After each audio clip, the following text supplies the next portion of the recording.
इन्होंने ये भगवान है बस, मतलब भगवान है ये, मतलब जिसको भी अब कराना है रोबोटिक ही कराना चाहिए। आपको क्या एक्सपीरियंस है इसका? मेरा ये है कि मेरा अब खुद का हुआ है। अच्छा। और अभी 2 दिन में इन्होंने मेरे को चला दिया है, मेरे को उसी टाइम 1 घंटे बाद भी चला दिया था। क्या हालत थी आपकी, कंडीशन कैसी थी? कंडीशन बहुत ख़राब हो गई थी।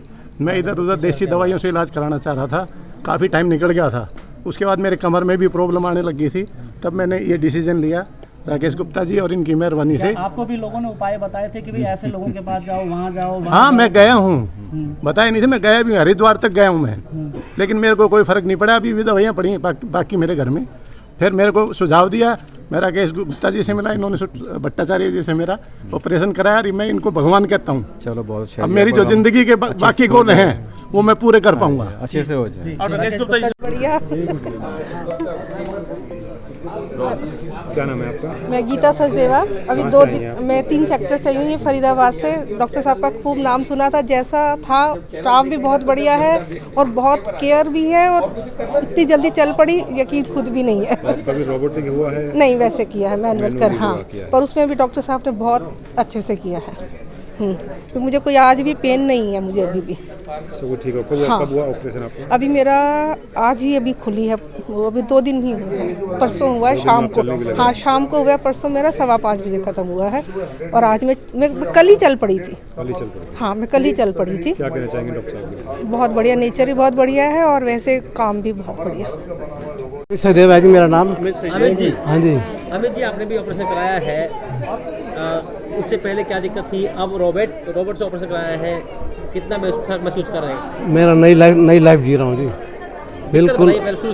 महसूस क्या, पहले तो मैं चल ही नहीं सकता था, लंगड़ा के चलता था। 2 साल 3 साल झेलता रहा, कभी तेल लगा, कभी ये कर, कभी वो कर। जहाँ पे आया मेरा मन बड़ा, मैंने इनसे ऑपरेशन कराया, मेरे को जीने की उम्मीद जाग गई। मैं अब बहुत अच्छा जी रहा हूँ। और खर्चा तो उन्होंने दिया था, इंश्योरेंस वाला। हाँ, इंश्योरेंस वाले दिया। आप कई जगह इलाज कराने के बाद यहाँ पहुँचे, 4-5 लाख आता है जी, इंश्योरेंस वाले देते हैं। देसी इलाज भी कराया होगा, आयुर्वेदिक खाया होगा। बड़े तेल लगाए जी, 100 तेल लगा लिए मैंने, सब तेल फेल है बिल्कुल। 117 किलो वेट है मेरा, अब तेल क्या करेंगे, उम्र मेरी तो मेरी 64 साल उम्र है, 64 का हूँ, और मेरा 117 किलो वेट है। वैसे मेरा 105 कर लिया मैंने। इसके बाद डॉक्टर ने बताया नहीं वजह क्या थी अभी गुर्दे खराब होने की? वजह तो भाई वेट, सबसे बड़ा तो वेट है जी सबसे बड़ा मेरा वेट है। हाँ जी, मैं तो कहूँगा फटाफट कराओ और नई लाइफ जियो और उमंग से। ठीक करने हैं तो वेट कम करो। हाँ, वेट कम करो, 3:30 बजे उठो। कौन उठता है? कोई नहीं उठता। लेके आए, क्या सूझ आपको आई कि लानी चाहिए, जरूरी है? मैं एक बात बताना चाहता हूँ, साइंस में ना रोज़ाना तरक्की होती है। रोबोट के अलावा जैसे कोई भी काम हम पहले हाथ से करते हैं, फिर उसको मशीन पे ले जाते हैं। जैसे इंडस्ट्री में CNC मशीन्स होती हैं, जो काम पहले डाई से होता था आज को CNC से होता है। आपने प्रोग्राम फिट किया, ऑर्डर कर दिया, प्रिसीजन बढ़ जाती है। तो रोबोट भी हमको असिस्ट करता है, वो हमारे को रिप्लेस नहीं करता है। ह्यूमन इंटेलिजेंस फिर चाहिएगी, क्लिनिकल सेंस फिर चाहिएगी, लेकिन हमारे काम करने की जो प्रिसीजन है रोबोट की मदद से वो बहुत अच्छी हो जाती है और रिजल्ट्स बहुत अच्छे हो जाते हैं। टिश्यू डैमेज कम से कम होती है, एक्यूरेसी बढ़ जाती है। ये रोबोट का एडवांटेज होता है किसी भी टेक्नोलॉजी में। जैसे पहले दूरबीन से ऑपरेशन नहीं होते थे, अब दूरबीन से ऑपरेशन होते हैं। तो ये इस तरह से ऑर्थोपेडिक्स की दूरबीन है। अभी रिलेट करते हुए दिखाया मोदी जी से भी, क्योंकि मोदी जी ने भी एक AI सेंटर का जो उद्घाटन किया था। तो मैं ऐसा कहना चाहता हूँ, हमारे प्रधानमंत्री जी ये कहते हैं कि देश में बननी चाहिए चीज़ें। हमसे जब भी बजट आता है तो लोग पूछते हैं कि आप सरकार से क्या चाहते हैं, तो हम चाहते हैं कि जितने भी हमारे मेडिकल इक्विपमेंट्स हैं मेजॉरिटी इंपोर्ट होते हैं, या जर्मनी से होते हैं, या US से होते हैं, या अदर कंट्री से होते हैं। अब मोदी जी के नेतृत्व में मेक इन इंडिया का जो कॉन्सेप्ट चला है, ये उसका एक एग्जाम्पल है कि अगर हम रोबोट भी हमारे देश में बना सकते हैं और कामयाबी से चला सकते हैं, तो ये बाकी लोगों का मैसेज होता है कि हमारे लिए, हिंदुस्तान के लिए, हिंदुस्तान में ही रहकर कुछ भी कर पाना असंभव नहीं है। एक बार ठान लें तो कर सकते हैं। ये जो 100 केसेस थे, इसमें केवल भारत के थे या विदेशों से भी, या इसमें जो मेजॉरिटी इंडियंस आप लेके चले, मेजॉरिटी इंडियंस। हाँ जी। आज प्रेस कॉन्फ्रेंस की गई थी, क्या मकसद था? हमारी मकसद यही है, आप लोग हमारे समझो, हमारे देश का बना हुआ रोबोट, हमारे देश का बना हुआ टेक्नोलॉजी सबसे बेहतरीन है। इसको हम लोग रिलाई कर सकते हैं, इनका साथ में हम लोग आगे जा सकते हैं, बहुत आगे जा सकते हैं इसका साथ में।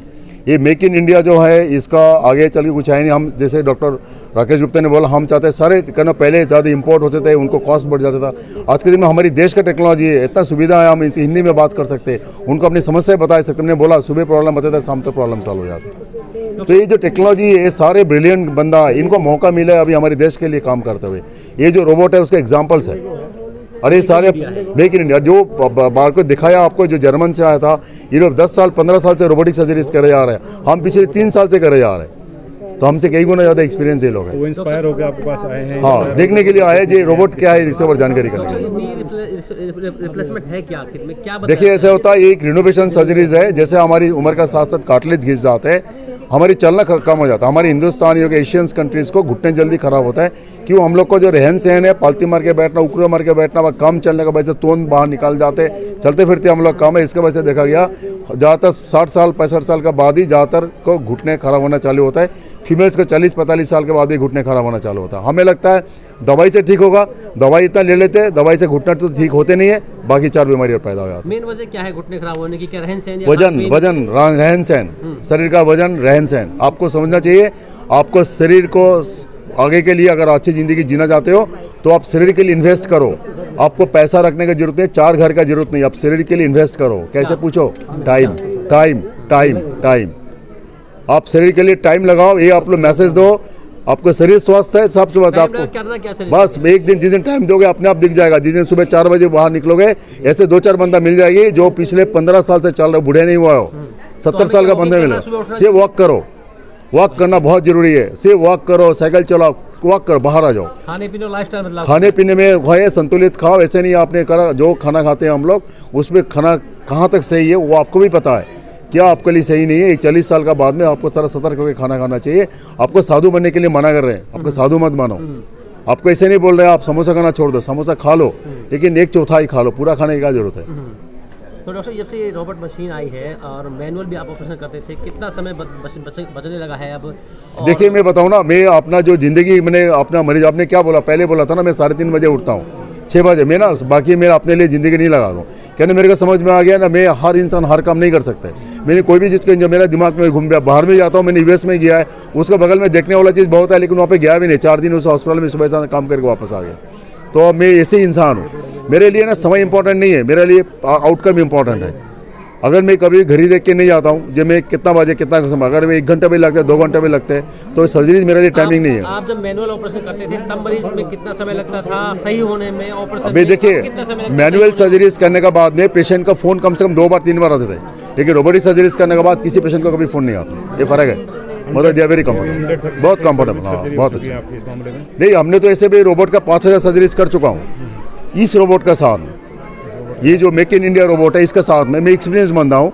हम इनको मदद करें इसको डेवलपमेंट करने के लिए, जो भी कमियाँ थे। मेरे क्यूरियस के साथ मैं काम किया, मैं कोरियन कंपनी के साथ मैं काम किया, उनको रोबोट बनाने के लिए। हम वर्ल्ड का फर्स्ट रोबोटिक सर्जरीज करी हमने, वर्ल्ड का फर्स्ट रोबोटिक सीआर सर्जरीज करी हमने। हम उसके लिए एक्सपीरियंस बंदा हूँ। जो मेरा ज्ञान है अभी, इस ज्ञान हम अपने देश का रोबोट का बनाने के लिए लगा रहे हैं।